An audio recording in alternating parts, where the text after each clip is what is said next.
we're in the creative business, and that's where creativity and good ideas come from. Interesting people tend to make you think about interesting ideas. So I just want to thank you for coming, and please feel at home. And I'll let Chris tell you more about the people that are going to speak and what they're going to speak about. Yeah. But thank you for coming, really. Thank you very much. Awesome. Thank you, Pete. And Pete's been such a big advocate and supporter of helping this event happen, so thank you so much, Pete, for all you've done for us and making this a thing. Thrilled with it. All right. My name's Chris. I should have led with that. I lead our strategy collective here. I'll be your MC tonight. This is definitely my night gig, not my day job, so forgive me if I fumble along the way. But today we have 3 speakers. I'll introduce each of them to you here momentarily. But I thought I'd spend a couple of minutes talking about the real purpose of tonight and the theme that we'd like to share with you all. And it is a burning question. It's a question that I mean with sincerity, and I want you to ask as you think about all the topics shared and the speakers, each and every one of them. And it's this question, and I'll ask you to vote as a show of hands, and any answer is okay. Just by a pure show of hands, who here is optimistic about the future of technology and creativity? Yes, okay. We got some tech optimists here. I love that. You are in good company. There are a lot of different ways to talk about AI and creativity right now, and there are certainly some bad that comes along with the good, but tonight is supposed to be about optimism and the brightness that we truly feel. There's a lot of dark stuff and a lot of reasons to have other emotions than happiness and surprise when it comes to AI. But you'll see tonight that when creative humans stop fearing AI and start raging with it, really, really good things happen. And so I'm so excited to introduce each and every one of our speakers tonight. And we'll have lots of different opportunities for crowd participation. We'll have opportunities for you all to ask questions along the way. We'll kind of feel how it goes along, but along the way, if you have any burning questions, pull me, ask me. We'll have lots of time to chat afterwards as well. So again, thank you so much for being here. We're very excited for tonight. And with that, we'll get right into it. I'll introduce our first speaker. All right. Cool. I'm leaving. Thanks, Chris. All right. Okay. Our first speaker is someone who I've worked with for more than a decade. Randy Bradshaw, our Chief Technology Officer here at TRG, previously known as the Riches Group. He spent many, many years in the world of technology. Fun fact, I learned that he built his first web page in 1992. So he's been at this thing for quite a while. He's been part of the Web 1, Web 2, Web 3 era. He's led Click Here Labs for many of those years. And he is someone that I've come to have a strong work relationship with, and someone that we built a lot of things from websites to apps to different digital ads all along the way. Tonight, he's going to share a little bit about our philosophy when it comes to technology and artificial intelligence specifically. You'll hear a lot about him talking about the importance of keeping humans in the loop, and I'm excited for him to share with you some thoughts about that. So with that, please welcome Randy Bradshaw to the stage.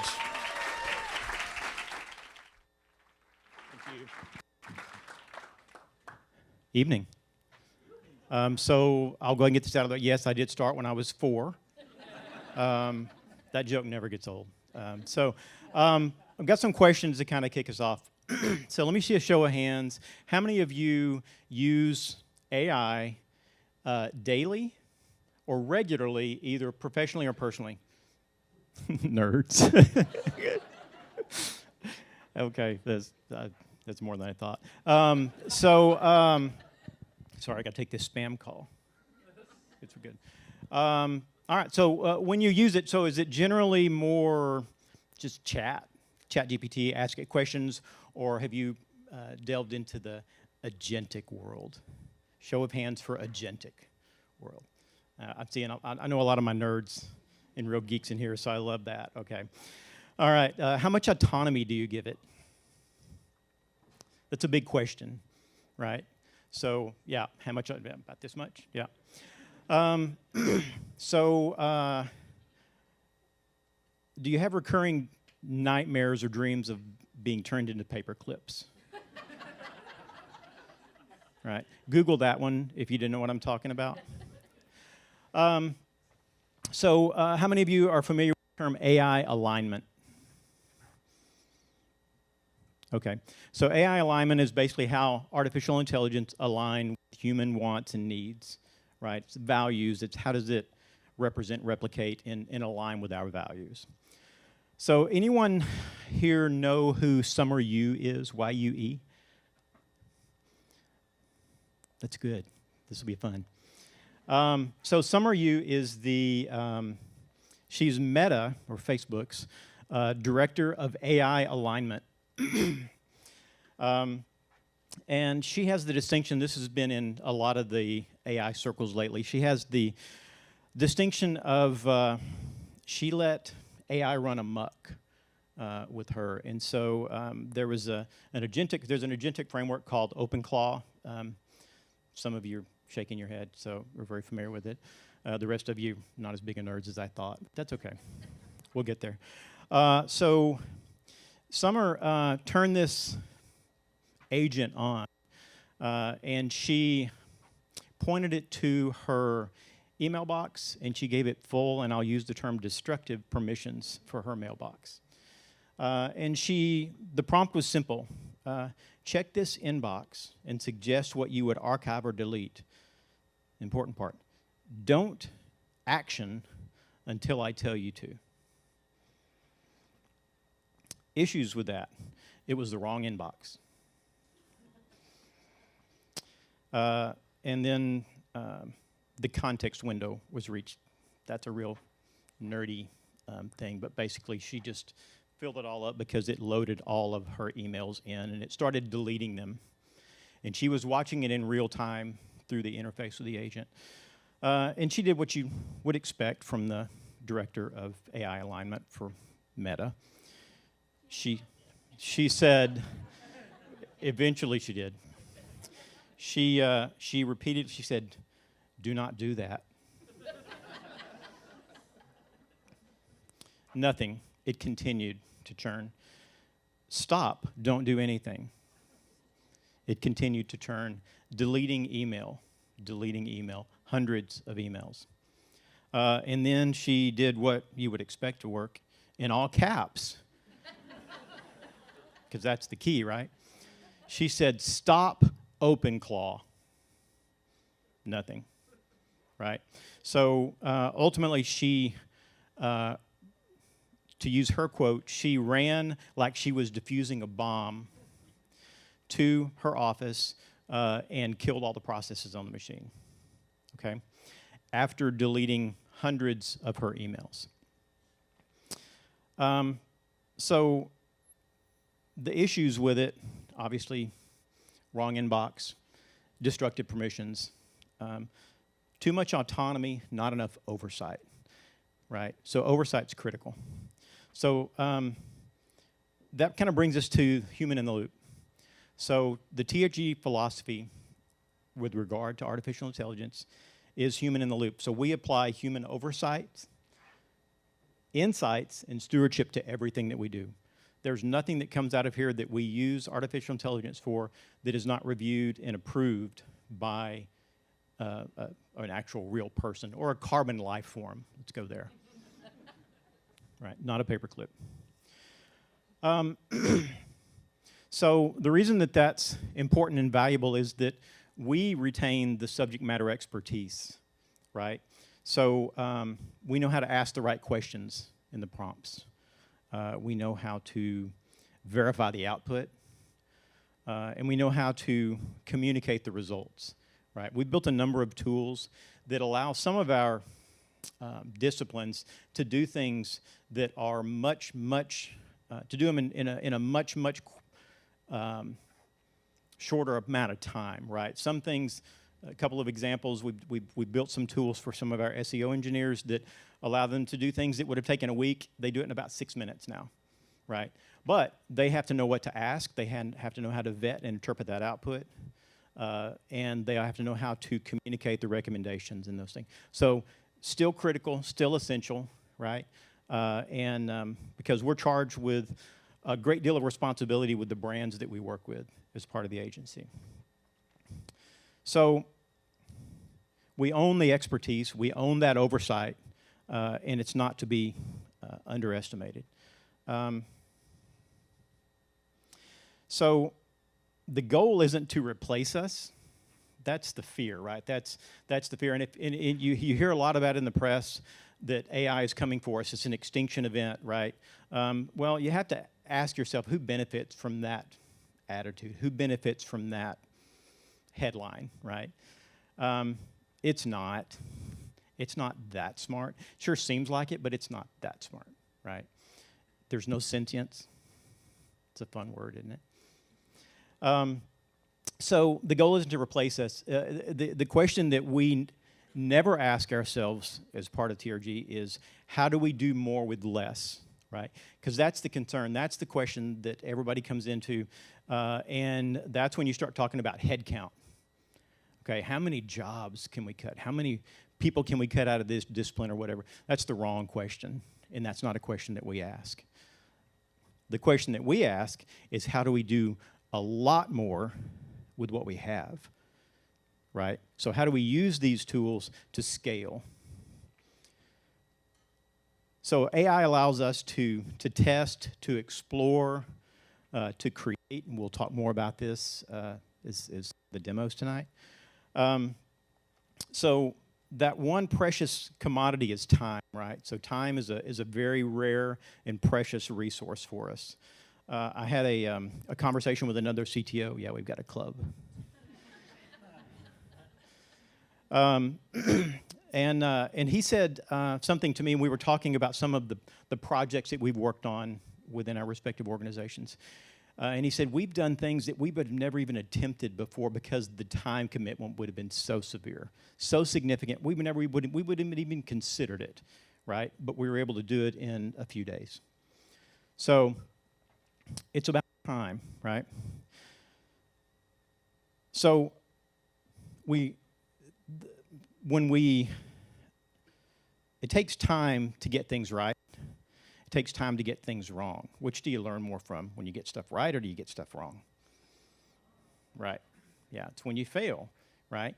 So it's an interesting talking point, but AI allows us to fail much quicker, right? And we embrace that. You take that for what you will. So when used responsibly, and you have to read into that oversight, right? When used responsibly, AI allows us to learn much faster. It allows us to learn quicker, to fail quicker, and to experiment in areas that we weren't able to do before because we wouldn't be in a position to invest the time. So we're going to be sharing some fun things tonight. The goal isn't, again, to focus on necessarily on a particular technology, although we've got some of those to share. But it's about exploring the role that we as humans, in the human-in-the-loop philosophy, the role that we play in this new era, okay? So in a nutshell, that is our philosophy. So we don't fear it, we embrace it, but we embrace it responsibly with that element of oversight and human involvement, right? Always keeping the human in the loop. And that's what I hope you'll take away from this tonight. So with that, I'm going to shut up and turn it over to Pip. I'll give you a proper intro. Yeah. All right, thank you, Randy. One more round of applause for Randy Bradshaw, our Chief Technology Officer. Thank you. I absolutely love Human in the Loop, HITL, and I must say, in a sea of TLA, 3-letter acronyms, it is refreshing to have a 4-letter acronym. Okay, so our next guest is one that I'm very, very excited to introduce, and I'll introduce him properly in just a moment, but a real true story from the heart. We have been on a journey trying to find the right partners of what we are calling our effectiveness stack, or F-stack for short, and Springboards is one of them. And it was thanks to Carolyn and many others that have introduced us to Springboards throughout the last 12 months or so. We are active users of the platform. We'll talk more about why we love Springboards here after Pip gives his presentation. But one thing that was so incredibly refreshing was, unlike so many other AI platforms, we finally had a conversation with someone who cared about creativity enough for creativity to not just be part of the AI conversation, but fueled by it, empowered by it. And I can't thank Pip and the co-founders of Springboards and Carolyn enough for introducing us to a partner that exists. We did not know there was a company like yours out there, and it means so much to feel like we have a partner in this journey, and it's going to be a wild one. But just before I give you a proper thank you, just thank you so much for being you, for a lot, yeah, please, for Springboards. It's a really, really impressive platform, and sincerely, if everyone agency in Dallas signs up for Springboards tonight, it'll be a success. I don't mind that at all. I don't think Pip or or Carolyn would either. There's a lot of value that comes with it. So let me go back to my script and properly introduce our next speaker. So Pip Bingemann is the co-founder and CEO of Springboards AI. It's a platform to help creative teams generate better ideas faster with AI. He started his career at ad agencies. I learned this. He was the head of strategy and media at Cutwater in San Francisco. He's worked across the globe at world-class agencies. And like many good stories, he decided to leave the ad world and teach himself to code and then launch a new platform in the form of Springboards AI, which is rather impressive. It's used by hundreds of creative teams across the globe. And Pip was recently named one of Australia's top 100 leading innovators. This is Pip Bingemann. He'll take the stage now to talk about AI creativity and what happens when these two worlds collide. So join me in welcoming Pip to the stage.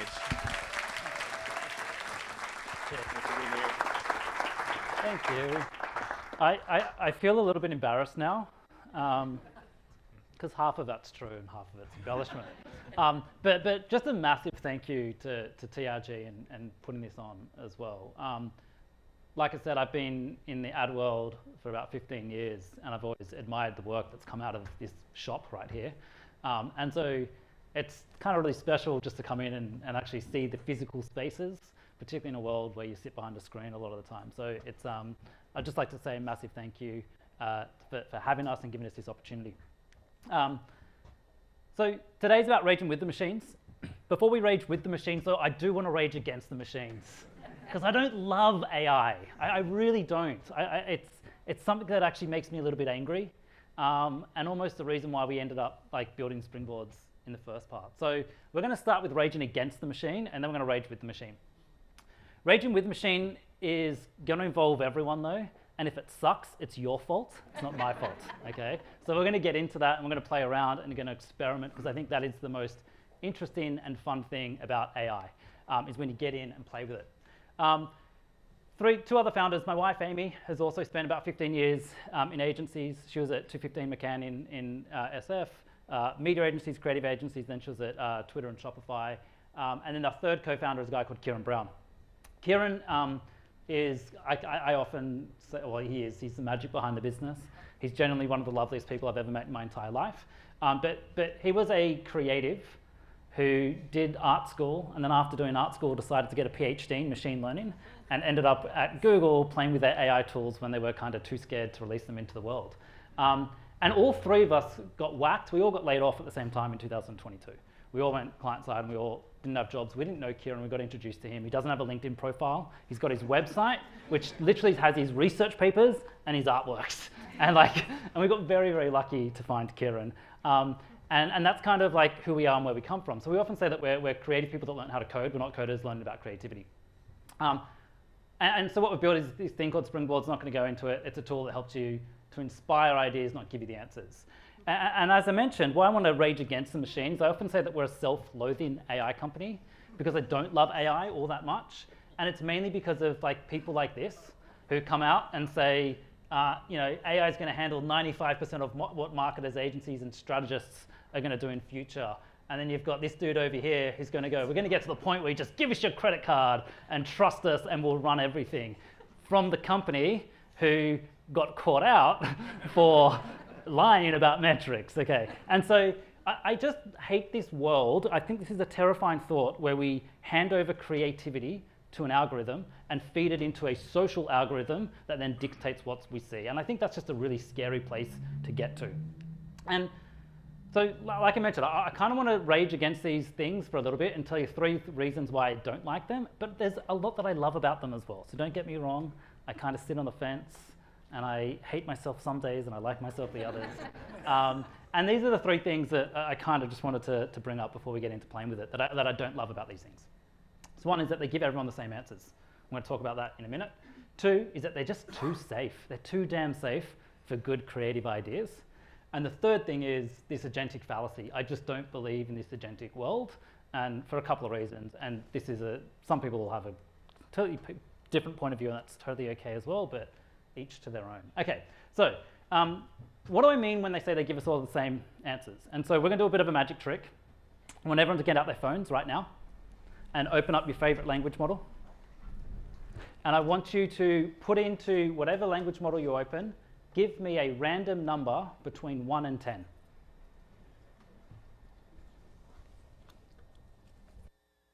If you get a 7, can I get you to stand up, please?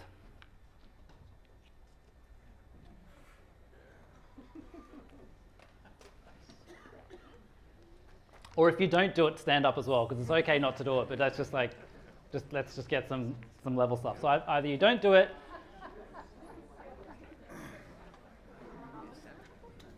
okay. So there might be about 5 people who don't get it, okay? Who didn't get a 7? I didn't. You didn't? I got a 4. You got a 4, very, very, and what did you use, Gemini by any chance? ChatGPT, very, very rare situation. You got a 4. Yeah, but 95% of us, out of an even distribution of answers, we should have all got like random numbers. Before you sit down, those people standing, can I do me a favor and say, just say another. Just type another. And this time you will get a 3 or a 4. So if you do get a 3 or 4, sit down. If you write another. Yeah, so again, 90% of us are now all sitting down. If you got a 7, now you're getting a 3 or 4. And there's maybe 1 or 2 that are still standing. And then one more time, we'll just do it one more time. Write another one more time just to get you to stand up again, and you're going to get an 8 or 9 this time. Okay, and you don't have to stand up again. But the point is that these models give everyone, it doesn't matter who you are, where you live, the history, the model you use, they give everyone the same answers 95% of the time. And we can go into research if you really want to get into research, but let's save that for another day. Actually, we were going to do it. There we go. I wasn't sure if we we're going to do this. Okay, and so really what we think is far more interesting, and ignore these numbers in a second because I'll these things in a second, is actually how do you create models which don't give everyone the same answers? How do you use these models to give more variation and go deeper into the latent space? And the truth is that it's doable, yeah? No one is doing this though, because the big guys, OpenAI, Anthropic, your Metas, who are better because they've got an open source model that we've been playing with, and the rest of it, they're not competing to be a great creative partner. They're competing to be the front page of the internet, and they're competing to be coding agents, yeah? And in those worlds, you want right answers, yeah? And there's a time when you want right answers, but a time when you don't want right answers. And so this slide here is an example of what is possible using a different training methodology. Okay, so pre-training, this is just another little test. It's, we asked the model before training, said, give me a random car 1,000 times. Of those 1,000 times, 700 times were 3 cars. It was the Ford Mustang, the 150, and the Honda Civic, yeah? Post-training, and we didn't train this model on cars, this is what we got, like actual distribution. And the thing that's interesting here is that these models are actually amazing. The latent knowledge in these models is lost. Yeah, they know about the Honda Civic, they know about the Chevrolet Malibu, and they know about the Mercedes-Benz C300. They just don't surface them. Yeah, and if you're trying to inspire ideas, you can't inspire anyone if you ever give everyone the same answers. You can do this with heads and tails. If you ask a model heads and tails, most of the time it will give you heads, like nearly 60-70% of the time. After training, you can get to nearly a 50-50 split. You can even do it with pizza topping. Before, name me a pizza topping, 50% of the time pepperoni comes up front, and then after training you get things like anchovies and chocolate and all these other interesting things which sound like way better pizza toppings, by the way. Eggs. Okay, eggs. Yeah, why not? You haven't had an egg on a pizza before?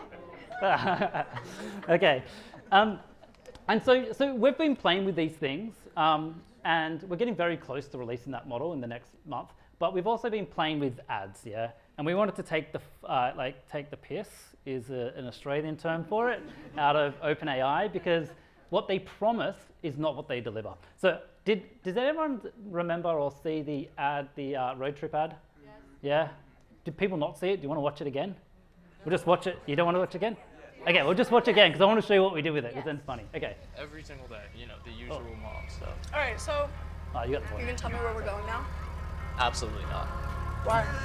I'm telling you till we get there.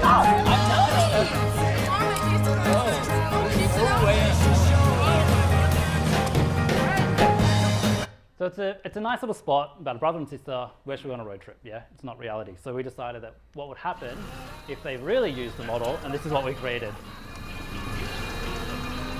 All right, so are you gonna tell me where you got this plan from now? Nah, absolutely not. Why won't you tell me? You got it from a language model, didn't you?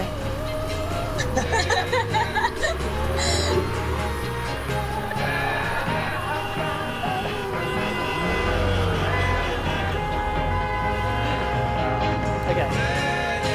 All right, and so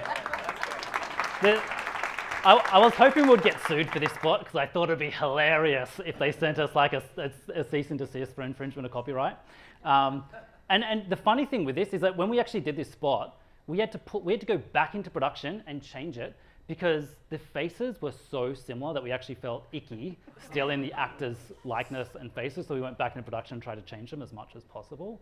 But for me, this was an interesting thing to obviously dramatize the problem of sending everyone to the same place, but also like how quickly you can get to a high fidelity output, which is scary to me because it looks good, it feels good, but that's not an original idea. Yeah, it's taking the piss to kind of dramatize a point. And so for me, that is the scary thing. Okay. So the next reason why, that's kind of reason why I want to rage against them, number one. Next reason is that I think they're too safe. Does anyone have a good definition of creativity that they like?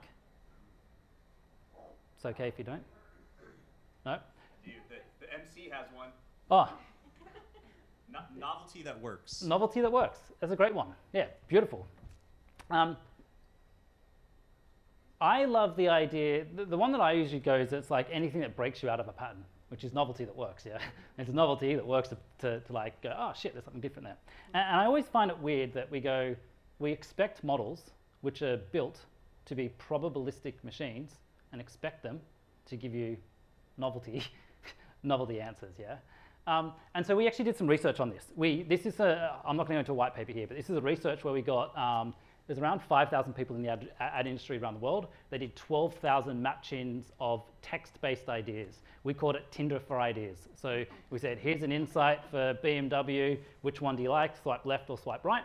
And after doing that for 10,000 times, we looked at what do humans like versus what do machines like, yeah?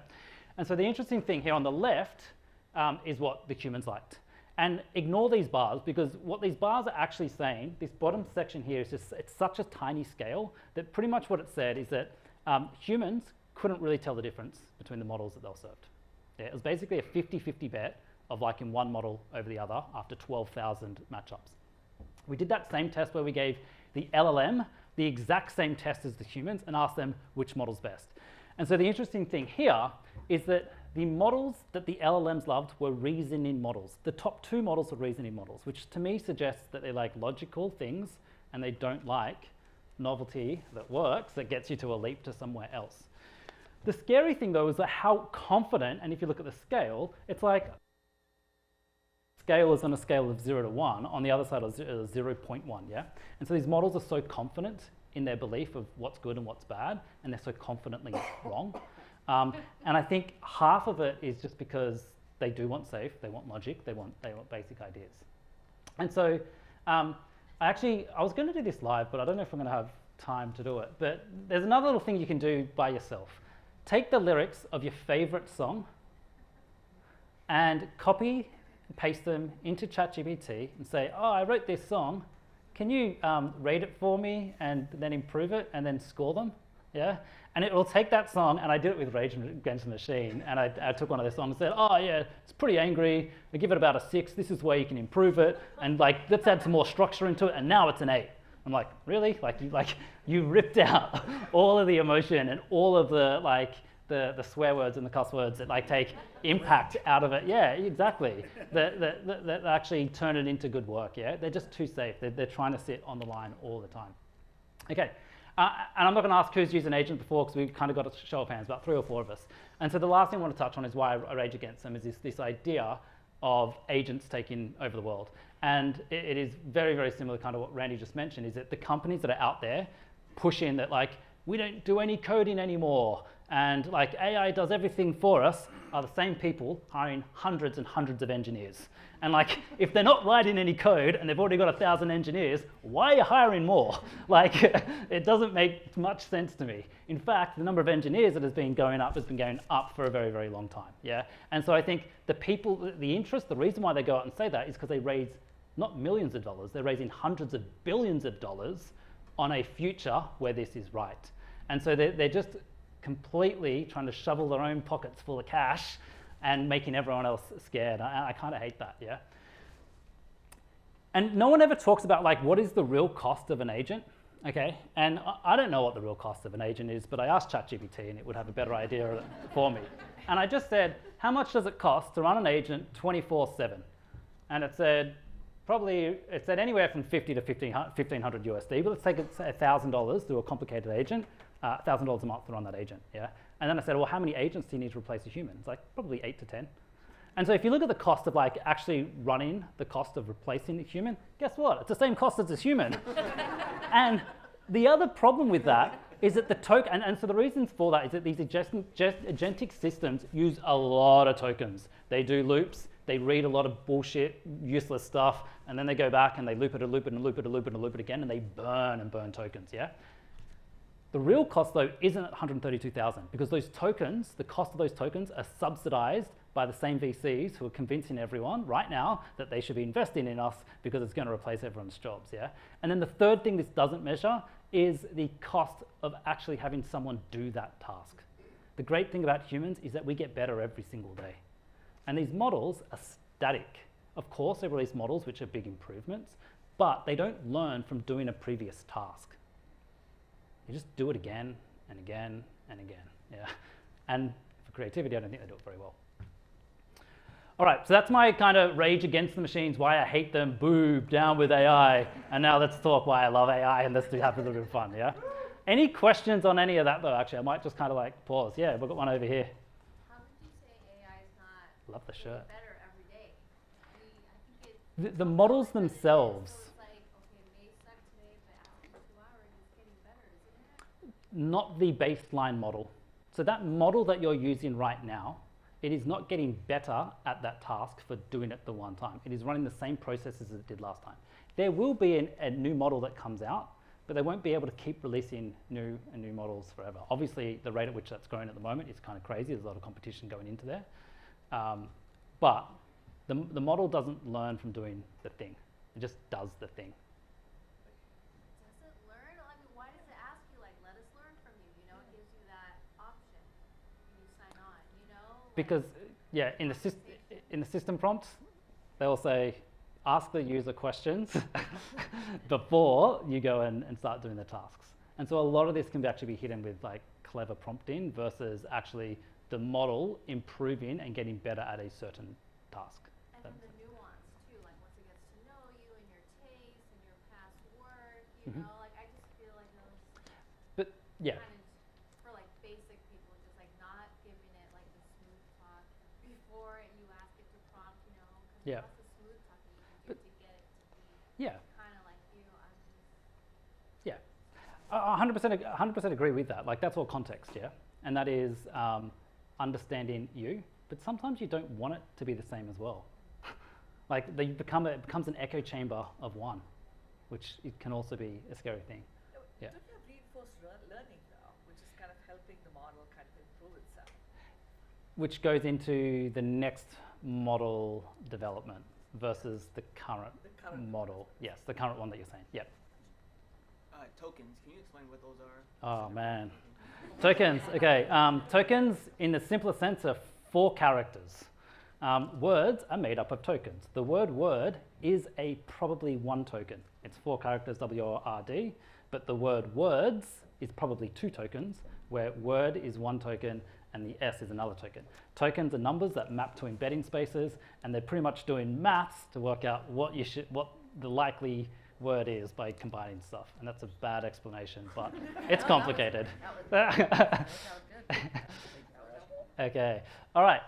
How are we good for time? We're good. We're good. How much time do we have? We got time. We got time? Okay, cool. We're going to do Rage with the Machine. Before I actually get into Rage with Machines, let me just stop, because this has been very like, I hate AI and I don't hate AI, yeah? I'm building an AI product with a bunch of people, yeah? And so what I love about it, let me just say what I love about it, is my background was always strategy, and I found that for the first time using AI, I could get creative ideas out of my head, which I couldn't get out of my head by myself, yeah? And I fell in love with image models particularly. Actually, do I have these here? Oh yeah, here we go. So we're not gonna play just yet. And so when we actually got laid off from our work, we launched this thing called a experimentation studio. It wasn't an experimentation studio, it was two freelancers that just tried to brand two freelancers working together. When we didn't have work, we would mess around and play with stuff, yeah? But this idea of playing with AI led to what Springboards was. I often say that Springboards was a failed experiment because we were supposed to be doing this, sitting on a beach, working like, you know, a couple of days a week, not flying around the world, and working more than that. And so these are the first experiments that I started to do. When the Ukraine war first came out, and this is nearly 3 years ago now, I had this idea of like, wouldn't it be interesting if you could get the dead to paint the dying? And so it was like, oh, cool, let's get a Pollock interpretation of the Ukraine war, or get a Dali version of the Ukraine war, or a Hokusai, or a Matisse, or whatever else. And so I had these creative ideas, and all this, and I could never paint like any of these people, but now I could go, oh shit, what would that look like if we could get the dead to paint the dying? So that was one. There was another one of like, let's just melt people's heads together and create a mega head. And what would it, and so this is my wife and I, what we might look like in the future. I started having like, playing with Elon and the many faces of Elon. Some people think he's like amazing, and some people think he's the devil, and he's got all these different faces that he kind of wears, which I thought was interesting. And then I took it into work. That's when I then going, well, cool, maybe like start playing around with art, with like the art side that I'm interested in personally, and into work. And I started creating like fake brands and brand books. And so one was like the Terramorph. It's like a tractor. But imagine if a tractor utility vehicle was like just fun to like rip around on the weekend, so it like does everything. And then there's another one called Warrior Workouts, where you go in to have a gym session, but you like train like a Spartan one week, and then the next week you train like a different warrior, a samurai the next week, so different like warrior workout classes. And I took this this idea of like playing with AI to create brand books, so like positioning an audience and brand strategy stuff. And so there's like, 15 pages behind each of these books. Music is done right. Oh, no, I'll come back to that. And so, yeah, and so I do love, we'll go back to that in a second. I do love AI. I love its ability to get stuff into the world, to start conversations. Because in my belief and in my career, working with great creatives, I knew when there was a good idea, when I was looking someone else in the eye and their eyes would light up and they go, oh yeah, but what if we did this? Yeah. And you don't get that with a machine at all, yeah? And so what I want to do in the next half of this session is Rage with Machines, where we're all going to bring out whatever AI tool you want, and we're going to play around with a problem that's local here to see if we can get some interesting ideas, just to have a play with it and get people playing and experimenting, but more so doing it together. I think what I hate about AI is that everyone does it in solo for a lot of the time, and then they try to either pass it off as their own work, or sometimes they admit they did it with AI. I think AI is a great thing when it's used well, and it's used to spark ideas, not to get answers. Because anything that comes out of a tool, I don't think is going to be great work. But if it sparks an idea in your own head and gets you talking, then maybe it will. And so this is my last little pump-up speech before we get going. I don't know if everyone saw Tom Morello's speech. Oh, I'm going backwards. What, backwards? Getting inducted into the Rock and Roll Hall of Fame. But I thought this is right. Just replace music with like advertising. Music is done right. You can hear a new world emerging in the songs, skewering the oppressors of the day and hinting that there might be more to life than what was handed to us. Can music change the world? The whole fucking aim is to change the world, or at a bare minimum, to stir up a shitload of trouble. All right, so that's the point. We're going to stir up a shitload of trouble. That's what we're going to do. All right, so do we have someone coming up? Yes. Yeah, amazing. This is going to be the brief part, and then we're going to get our laptops or phones out. I'm going to play, or you can play with Springboards, and we'll just yell out stuff to solve a world problem and stir up a shitload of trouble, hopefully. Amazing. Yeah, let's stir up a shitload of trouble. Let's welcome one very, very special guest. Veronica Young is with the Deep Ellum Foundation, and she is here to help us all solve some challenges that Deep Ellum is facing together as a community. I want to spend just a couple minutes introducing Veronica before she joins us on stage. So one thing I love is she's turned her passion for the Deep Ellum music scene into her career. So if you have ever enjoyed a show, a restaurant, if you walked out on the street and felt the culture and vibrancy of Deep Ellum, the Deep Ellum Foundation and the work that Veronica and her team do is a big, big, big part of all of that. I'll get back on script, and her resume includes the marketing manager at the Deep Ellum Foundation. She leads PR, events, amplifying the community of musicians and businesses here in Deep Ellum, and keeping it one of Dallas's most iconic cultural neighborhoods.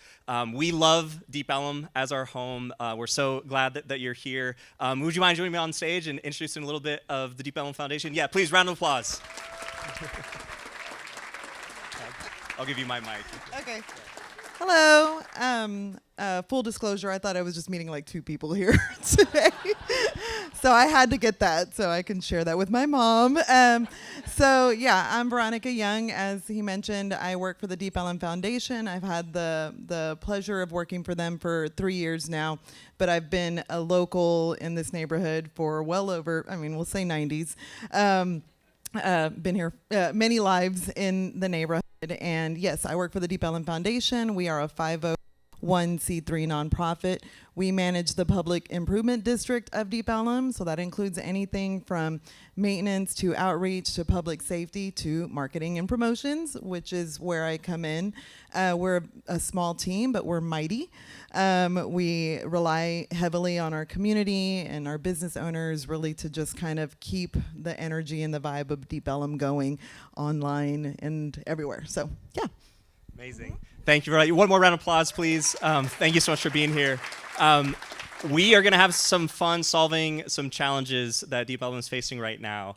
So the brief, if you will, and I've been trained not to use the C word, there are improvements happening on the street right outside, and it has led to some challenges for some wonderful businesses that we all frequent often and want to be part of it. Think of the music scene, think of the restaurants, think of the bars, think of the nightlife.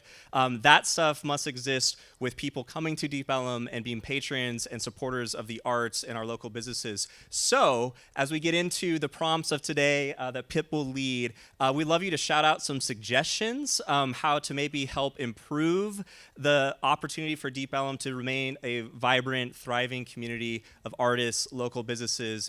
For those of you that have been in Dallas for a long time, or those that are brand new to Dallas, know that this is a really, really important cultural epicenter for so many things that Dallas represents, especially when it comes to the music community. With that, I'll turn over to Pip. We can kind of get into the brief. Do you want us to any more context? Can I ask 1 or 2 questions? Yes. And anyone else, you got questions on Deep Ellum, yeah? My question, because I'm the outsider, is what's the most interesting thing about this place? And what's the most important thing that we need to focus on? I feel like the most interesting thing is that you can experience Deep Ellum in a different way every time you're in Deep Ellum. It doesn't matter if you're here Monday through Friday or on Saturday, Sunday, weekly, or whatever that is. You can experience it very differently every time that you're here, and that's pretty incredible. Cool. And what was the other question? What's the most important? If you have to tell us one thing, what's the most important thing that we need to keep in our minds? I would say it's a community. I think we think of Dallas as this big city, but this is where you come and you find a neighborhood. So it is a community. Yep. Real people here. Okay, cool. And is the point to get people to come here, export services? Like, what if we could point the idea in a direction, what do we want people to do? We want people to come to Deep Ellum. We want them to come during the daytime. I think that we're very well known as a nighttime entertainment district. Thank you. Yes, the improvements once they are complete. But yeah, we want people to explore. There you go. Okay, cool. Any other questions before we get going and start just like throwing out ideas and insights using whatever we want to do? What are the challenges? Yeah. Some of the challenges are perception. So we battle perception that is what I wake up to and what I go to sleep to at night is figuring out ways that we can really change perception of people, whether they've been down here recently or not been here in 15 years. A lot of people have a lot of opinions about the neighborhood, and so I think really just battling perception. You know, is it safe? Is there parking? Those are the top two that we get all the time. So perception. A negative safety perception specifically? Yes. Okay. And parking. And parking. Oh, I'm so glad you asked. The improvements are set to be complete in March of 2027. So we're getting there. Cool. Tell us about the name. Deep Ellum. Oh yeah. So this was this is a historic district. So we were federally recognized as a national historic district, founded in 1873. This was a freedman's town, and actually the name was based on Elm Street, but it was pronounced due to a dialect was Ellum. So that's kind of how people pronounced it. And later when the district came to be founded and named, they went with Deep Ellum. So yeah. Is cool. Elm Street where Freddy Krueger's from? Probably. Cannot confirm nor deny. Yeah. There's a question at the back here. Yeah, what have we got?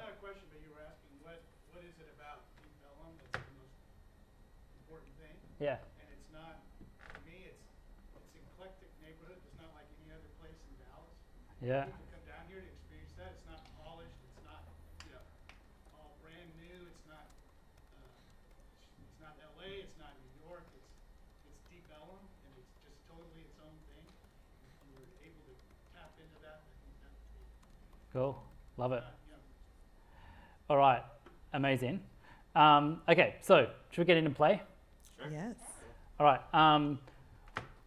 We have invited everyone into Springboards on this session, on this canvas, because like I said, it's a collaborative thing. Yeah.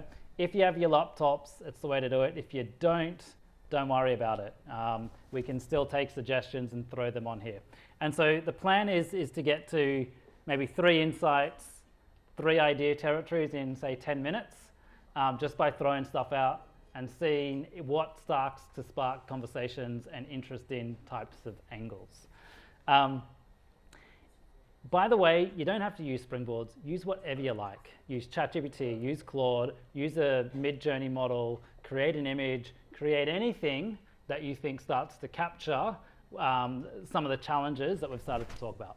And so we're just going to spend 10 minutes kind of running with this just to see what we can get to. Does that sound good? I think we will, if you do want to jump in, there is instructions that I think I went past. Is there anyone that wants to jump in? Let me just see. Otherwise I won't go into the instructions, yeah? Have they got a laptop? Yes, I know. Yeah. If not, then we'll just do it together as a team.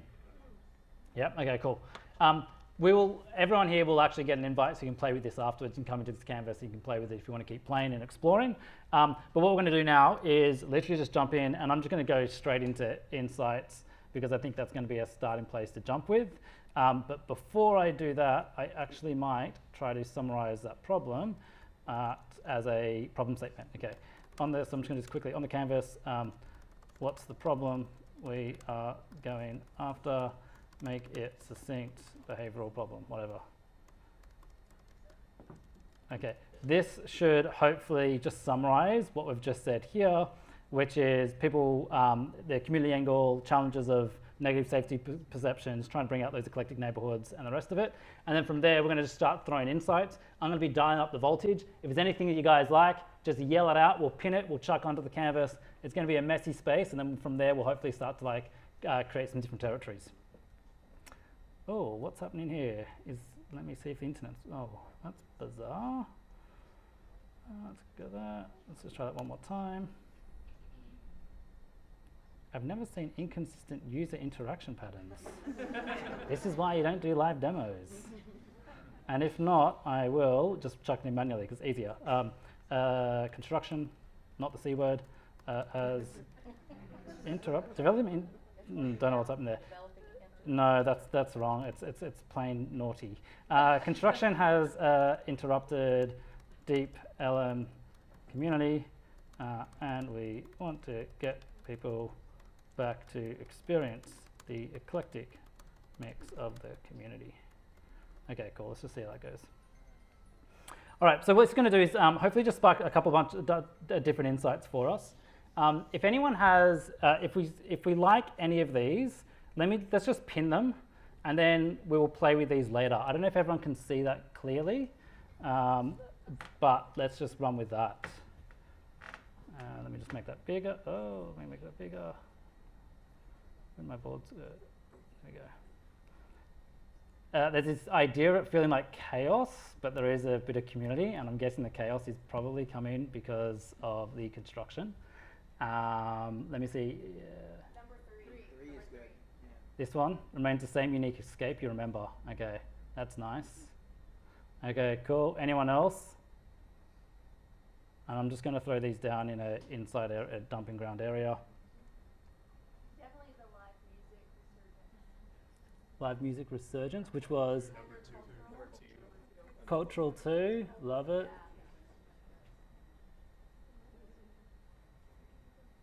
Cool. We can spark it up and we can dial it up again. If you don't like it, we'll just go again, and we can dial it up to microdosing LSD or asylum mode if we really want to. Audience insights number 1, because there's a lot of murals. Yeah, raw creativity. Cool. Let's say that first human insight in the one. Yeah, without judgment. Okay, nice. Okay, we're getting lots of different territories, probably too many here. So I'm just going to drag that down here as well. All right, so let's just start pulling this. And I hate trying to use the trackpad. I should have brought my mouse.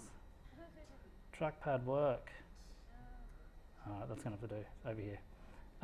Okay, is there something interesting about construction as well? Can we actually lean into the construction as like something interesting? Can you make something out of construction, make it into a show? Like, I don't know. It's kind of a game to figure out how to get licensed. Yeah, I love that.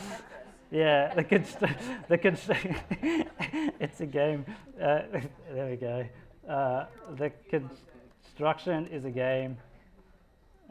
It's like Tetris. I mean, come support local businesses that are being negatively affected by construction. Yeah. Yeah, I'll just chuck that in as a problem. Let's come and support. That's also a territory as well. Local companies affected by construction. Let's dial this one up to LSD and see what happens. Construction has bright colors.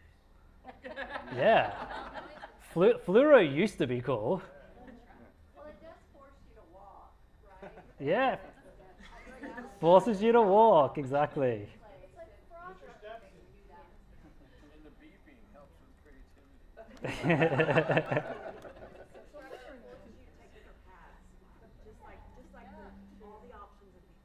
Okay. That's a line. Whoever said that one. You guys are going too quick. Never use a trackpad ever again. Force you to walk. Someone said something. I had a line of thought and I missed it. Takes you, to different paths. Yeah, that's cool. All right. Okay, nice. And there was someone else yelled something out. Novelty? What do you mean novelty? I don't know, it goes back to what we discussed earlier. Oh, right. Fair enough. Novelty, yeah. Agreed. Yeah. Well, the area, is novel. I see what you're saying. Yeah. Walkability is novel and valid. Cool. Is there any others here? I think we've got like a heap of different territories. I was actually going to take some of these insights, turn them into 3 territories, and we'll just pick one that we want to run with and see if we can turn it into something quick. You got another.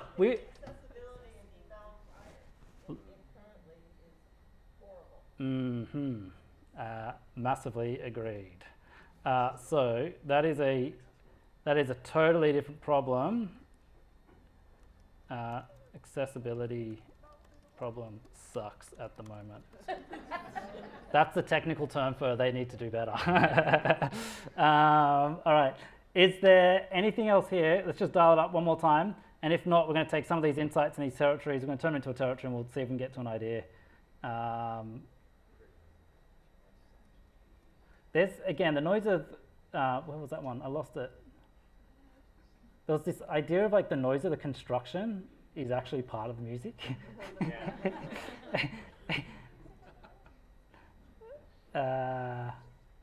Also this idea of that it thrives on rough edges, not in spite of them. And you know what? Construction's just another rough edge that we maybe want to welcome into our area. Okay, we've got too many. Okay, any other final ones before we kind of move on and see if we can get to mapping this out into 3 territories, and we'll just do a show of hands. Is there something around the idea that like you have to have change to like make something get better? So Yeah. like, sometimes change is messy and uncomfortable, but like we get out on the other side, it's really worth it. Yeah, agreed. Okay, cool. Change is messy but worth it. Okay, cool. I'm going to open that back up. Like the number 2 and number 3, that were kind of like that. Like they want to change, but I don't know.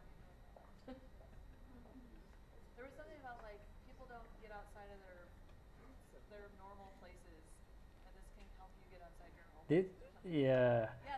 That ties back to this lady's idea around like force you into new paths, which is 100% interesting. Let's take those as one territory of forces you into new paths, and I'm going to cluster these together as a territory. And discovery is basically what that territory is about.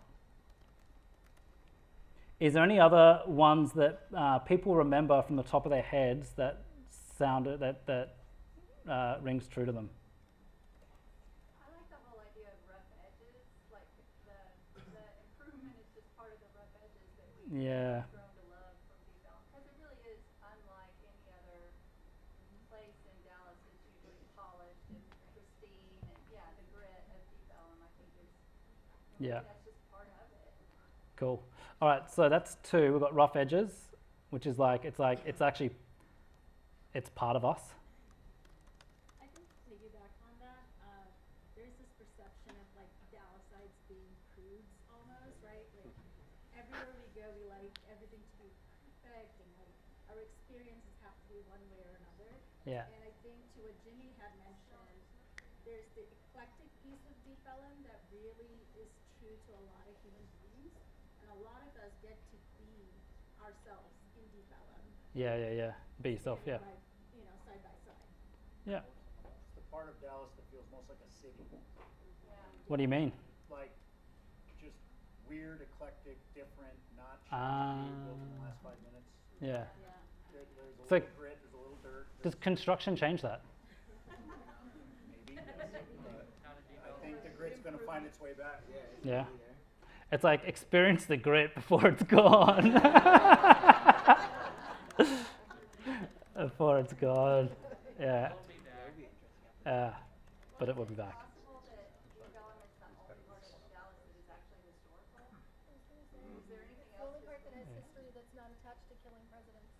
There we go. All right. Okay. In the interest of moving forward, actually, how good are we with time? 5 minutes? Start to wrap it up? 10? Okay, cool. We've got 10. Okay, sweet. We're going to take one of these territories. What I want to make the point of here right now is that, like, this is kind of what I love about AI is when you've got, like, all the best work is coming out there. Yeah, this is just like a spark of, like, getting people to talk and go, well, that's bullshit. That kind of is half true. There's this other thing that, like, takes me into a new direction. And so this is where I think, like, creativity in AI is actually more interesting, where you use it to spark ideas in people's heads, not expect greatness to come from like typing 5 words and say, give me answer. So that's kind of like my little detour there. Before we go into like creative expression and maybe territories and campaigny type ideas, so we get away from insights, is there any that we just love? And we'll focus on one for interest. by show of hands, there's 3 that were coming to the top. Discovery.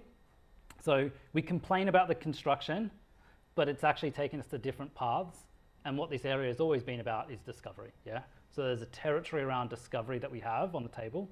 There's another one that, you know what, construction's kind of the rough edges, it's part of us, let's embrace it, don't be scared away from it, because this is who we are. And then the third angle that we'll get into is that experience it before it's gone. FOMO. All right, so discovery, I'm just going to call this one FOMO. And trackpad hates me. FOMO, part of us, or discovery? Discovery.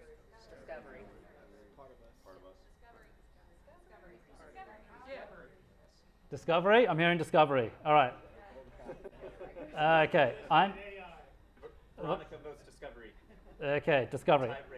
All right. I'm going to do something here. I'm just going to turn everything else white because it's going to ruin what I'm going to do. Okay, I'm going to turn that as well because I want to get focused now in on discovery.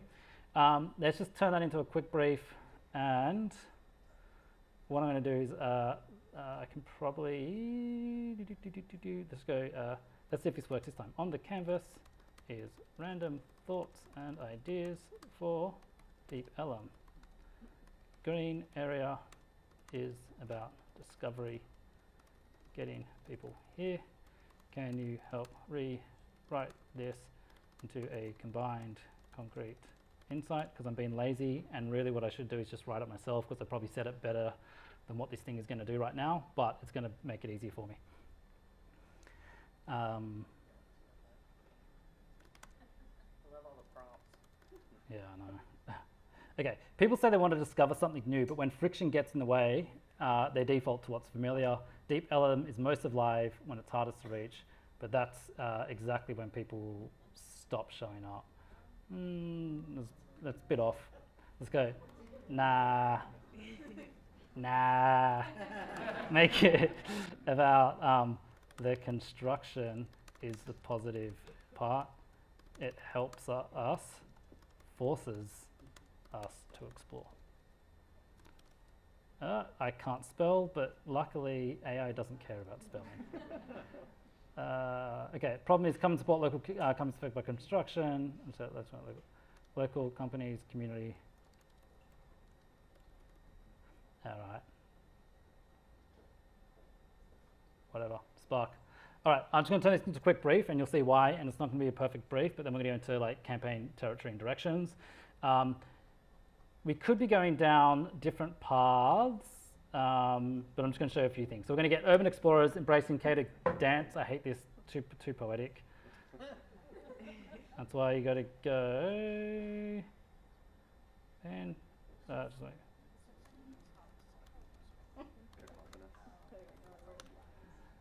So we get people to face the labyrinth of detours, view construction, spontaneous adventure, by transforming jackhammers into beats of exploration. No, it was way too lofty, and so they get straighter. Let's get it. There we go. Construction is the only thing powerful enough to break your habits. It's blocking the easy route. The mess forces us to take a detour, summon to a new alley. Okay, I'm going to pin that. All right. So we're going to take this into a campaign concept just really quickly and delete that. And let's dial it onto microdosing.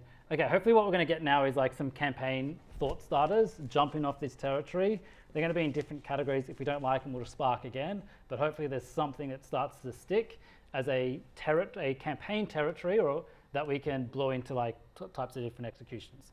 Okay, so the first is just a simple brief idea. It's a glossy double-page spread, untouched, crisscross, nah, hate it. Fun idea, the detour days, overnight we install playful, ever-shifting, constructing art installations that block popular paths. So we're gonna have like funhouse mirrors and rotating doors and like faux road crew actors. And so you turn it into like a little haunted house. That's actually quite funny. So we can pin that as a fun idea. The ingenious idea is called detour shoes. We're going to take smart sneakers I'm going to put little haptic motors and GPS into them, of course we are, that nudge the user away from their step. It's like, no, left, right. Okay, detour shoes is just like ridiculous, but I kind of love its ridiculousness. And it is definitely not doable, but we're going to pin that because it's just ridiculous. All right. Cultural commentary idea is Deep Ellum was built for explorers but became a playground for comfort seekers living the same night on repeat. The truth is we've failed to pull you out of autopilot until now. We're accidentally closing all your usually shortcuts, making comfort impossible and chaos mandatory. You're going to get lost, get frustrated, discover the magic you've long ignored. So this is like the adventure side of it, and we're actually going to dial up. We're going to make the construction even more annoying, but we're going to like at least have some more fun with it.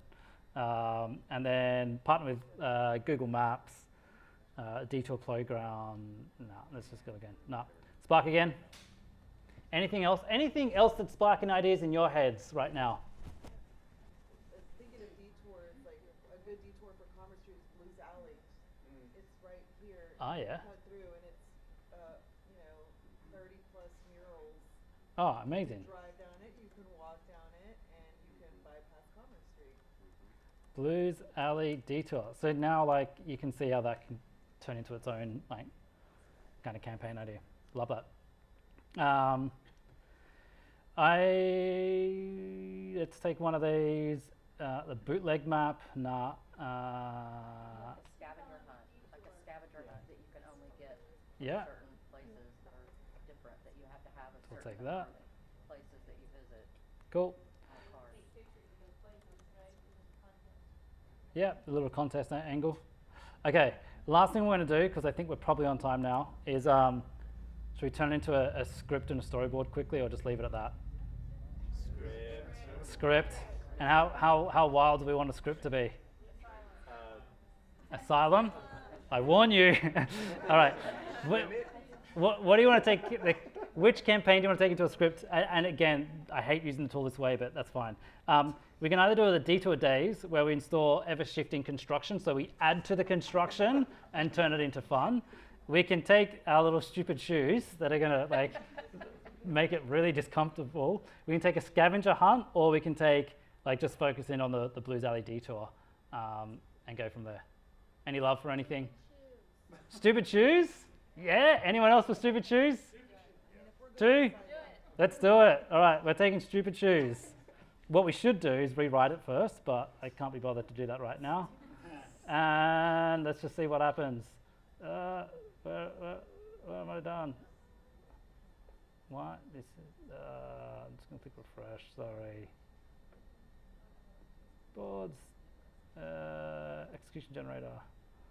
Did I copy and paste that? Oh no, that was the wrong one. That wasn't stupid shoes. We want stupid shoes, don't we? Do we have any good voiceover actors in the room?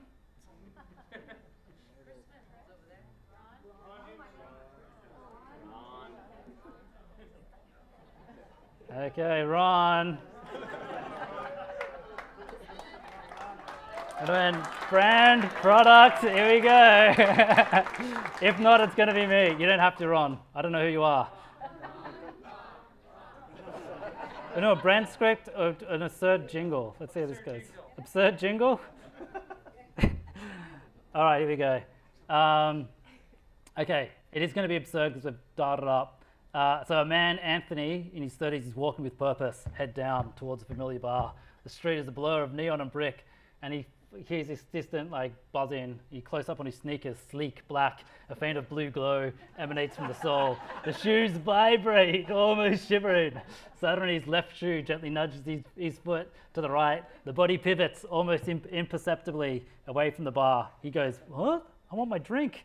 Like a puppet with shoes. He's now being guided down a narrow graffiti-laden alley. He's got a woman in her 30s wearing identical glowing shoes. She walks right past him. Her shoes are vibrating in sync with his. And they exchange this little knowing nod. Yeah, just nod to each other, following the shoes. The alley opens into this little secret jazz ensemble. They go to this little low-key, cool little bar. Go to some montage. The shoes go to some other rooftop bar and blah, blah, blah, montage, cut it up. and the text goes, deep Ellum detour, let your feet lead. And we kind of leave it at that. So I'm going to leave it at that. And we'll go from there. But yeah, I think the last thing I just want to reiterate is that, like I said, these things are fun when you play with them and you do take them to the extreme. You do be a bit stupid with them. But I think it's even more powerful when you're doing it with other people. Because like the only place, like I said right up front, the only time in my career where I know I've got a good idea is when I'm seeing it in someone else's idea and like you see them laugh, smile, or go, what if? And I think if we start playing with these AI tools in a collaborative way, not in a serious way, not expecting them to get to great work, but having a way where they're sparking conversations, I think that's when you get to really great work, because you start exploring all the different ways you can take it. How do we build some fucking shoes? I'll leave it at that.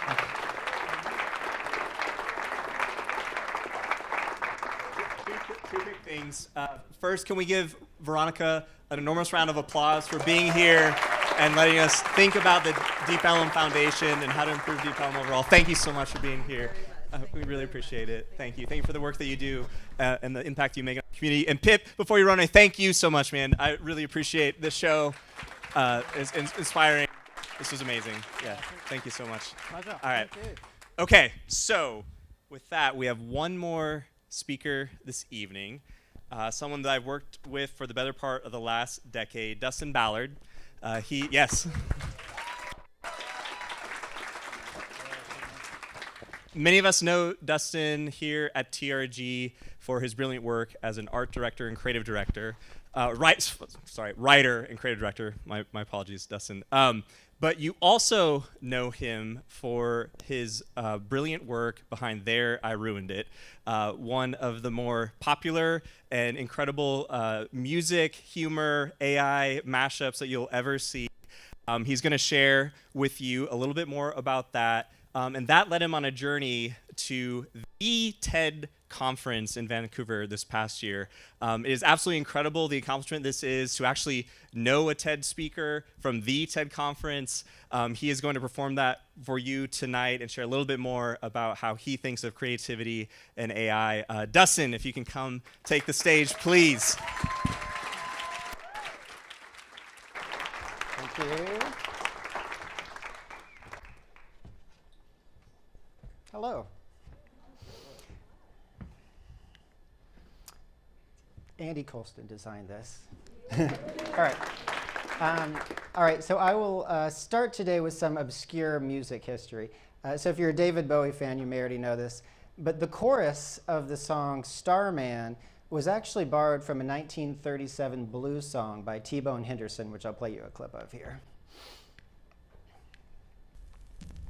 There's a starman waiting in the sky. He'd like to come and meet us, but he thinks he'd blow our mind. There's a starman waiting in the sky. So I love Bowie's cover, but there's just something about a beat-up guitar and an old man singing straight from the soul that to me really gets to the emotion of the song. And I think what's most interesting is that I just made up that entire story. It was actually 100% AI. So I apologize for lying, but there is a reason for it. First, I'd like to pose a question. What is real music? Now, this is a question that's come up with synthesizers, with sampling and hip-hop music. Even when the phonograph first came out in the 1800s, back then people debated whether or not reproduced music was real music. John Philip Sousa, the Bad Bunny of his day, said he was not a fan of phonographs. He said that phonographs were a substitute for human skill, intelligence, and soul. They reduced the expression of music to a mathematical system. It almost sounds like he's talking about AI, doesn't it? So is AI real music? I believe that when it's in the hands of musicians, it can be. But first, let me give you some context for why I think that. So as Chris mentioned, I run a parody music account on social media called There, I Ruined It. This is just a weird evening hobby of mine after I put the kids to bed. the purpose of the channel is to ruin music, or as I say, to lovingly destroy your favorite songs. And AI is one of the tools that I often use to do that. So for example, this is my cover of the 50 Cent song, "In the Club," as performed by an AI version of country music legend Conway Twitty. You can find me in the club, a bottle full of bub. I'm into having sex, I ain't into making love. So come give me a hug if you're into getting rubbed. Go shawty, it's your birthday, we're gonna party like it's your birthday. When I pull up out front, you see the Benz on the Dubs. So, thank you. So how did I create that song? The band you heard is actually a real band. In fact, that's me playing the fiddle. There's just one extra step in the process where I ran my vocals, my impersonation of Conway Twitty, through a custom AI voice model that had been trained on his voice. So to give you another example and kind of a peek behind the curtain, in this next clip you're going to hear my actual voice followed by the post-AI version. And this is from a song that I call The Red Hot Chili Peppers Make a Grocery List. Quinoa, bananas, ravioli, canned tuna, pickles, macaroni. Quinoa, bananas, ravioli, canned tuna, pickles, macaroni. So the David Bowie blues song I played for you in the beginning, that was actually created in a totally different way. That was 100% AI from a text prompt, which to me is a little more unnerving. In fact, when I first generated that song, it kind of messed with my head a little because I love old music. I perform music from that era. And to hear the pain in that man's voice, who never existed, something about that just felt a little wrong to me. And that's actually why I lied to you guys up front. I suspect that some of you may have enjoyed that up until the point you found out it was AI. And to me, that would imply that maybe there's more to music than the music. So is music melody and chords and all of that, or is music expression? And to a listener, does it always matter? If I'm listening to a song I love on the radio, am I going to stop everything and research how that song was created? Maybe not. It gets even messier when you look at the range of ways that AI can be used to make music. So for example, what if I used AI to help with some song lyrics? Is that much different than a thesaurus or a rhyming dictionary? What if I used AI to create a new instrument sound that's never existed? Is that much different than a synthesizer? What if I trained an AI model on my entire body of work and it created a new song in my style? Is that something I would put my name on? Or what if I just wanted to use a different voice, much like a guitarist can choose to use different guitars? Or am I just stuck with the voice that I happen to be born with? So I have a former coworker. This is Matt Bull. Some of you probably remember him. And he has this great baritone voice. And he was very amused one day when I asked him if I could purchase his voice for a song that I was working on. So I'll play you a clip of that. This is my singing through Matt's voice, if you can wrap your head around that. And this is the song Baby Got Back, but it's set to the tune of Hallelujah by Leonard Cohen.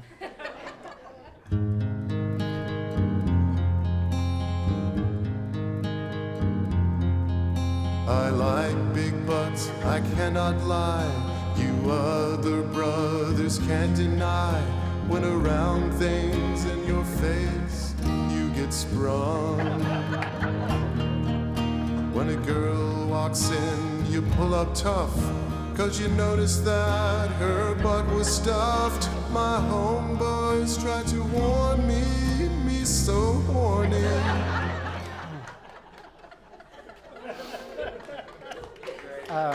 Thank you.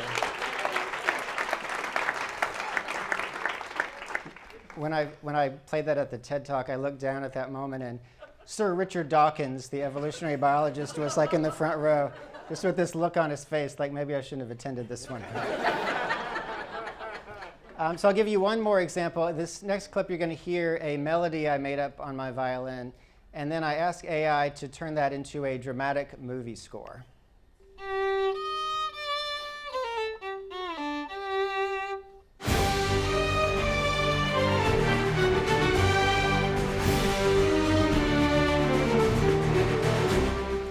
So all this to say, there are a million ways to use AI. The term AI music doesn't really clarify anything. And in fact, even our own lawmakers don't really seem to understand this. So there was a congressional hearing a while back on the dangers of AI music, in which they actually played my version of AI Johnny Cash singing the song Barbie Girl, to which Representative Matt Gaetz, or former Representative Matt Gaetz, said the following. He said, "Robots should not be subject to free speech." Now, for the record, I am not a robot, but I do think this illustrates some of the confusion around this topic, which kind of leaves musicians like myself to come up with our own guardrails for how to use AI, what's right and what's wrong. And to me, it kind of comes down to three things. The first is it deceptive? Could somebody believe this is a real piece of music? Next is artistic intent. So if you're one of these people that's mass producing hundreds of AI songs and uploading those to Spotify, your intent is probably not artistic. And then finally, how does this affect the musicians? And oftentimes, the victims of the songs I make actually end up sharing those same songs to social media. So for example, here's a clip of Snoop Dogg reacting to a mashup I made called "The Bare Necessities Are Gin and Juice."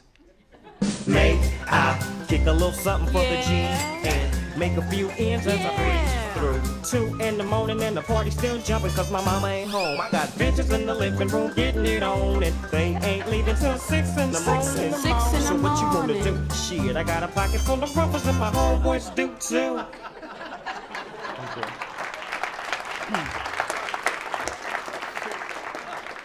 So when I see people like Snoop and Ed Sheeran and Nicki Minaj and others sharing these things, to me that's hopefully an indication that in my own weird way I'm using these technologies to contribute something new to the world. And at the end of the day, I think even with all of the many downsides of AI messing with our music, a lot of musicians are discovering the same thing I did, which is there are ways to use AI that can actually increase creativity.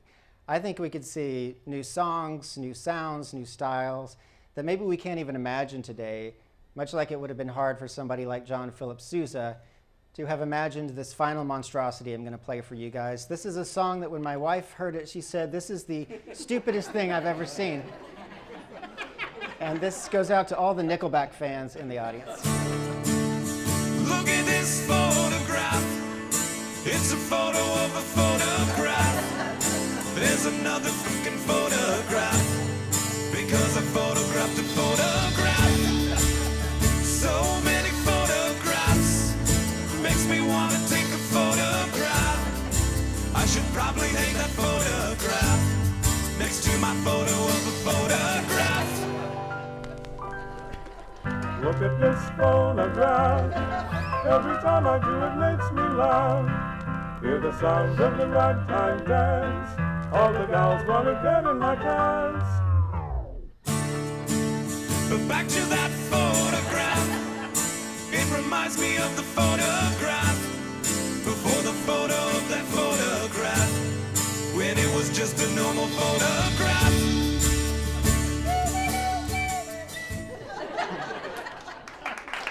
Thank you.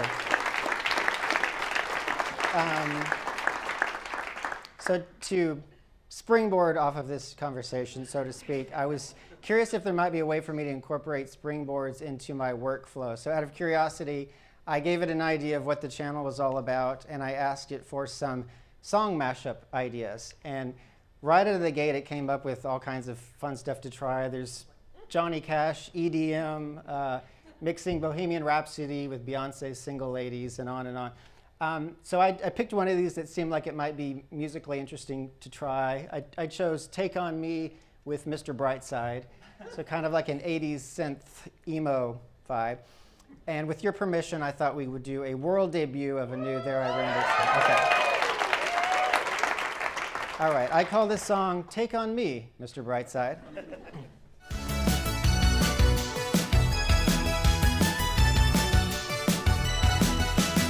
I'm coming out of my cage and I've been doing just fine. Gotta be down because I want it all. Started out with a kiss, I did it in the black abyss. It was only a kiss, it was only a kiss. Now I'm falling asleep and just calling a cab while while he's having a smoke and she's taking a chance. Turning saints into the sea. Take on me. Lullabies choking on your alibi. Take on me. The price I pay. Destiny is calling me.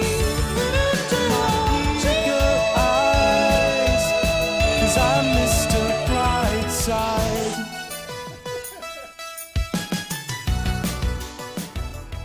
Thank you all.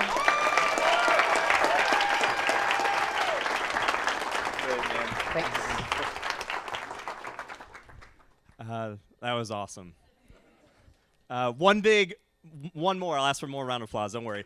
For Dustin, though. Thank you so much, Dustin.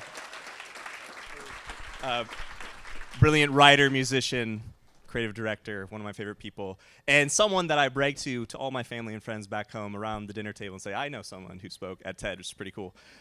Okay, so I'll close with this. I said I would ask the same question at the beginning that I'll ask now.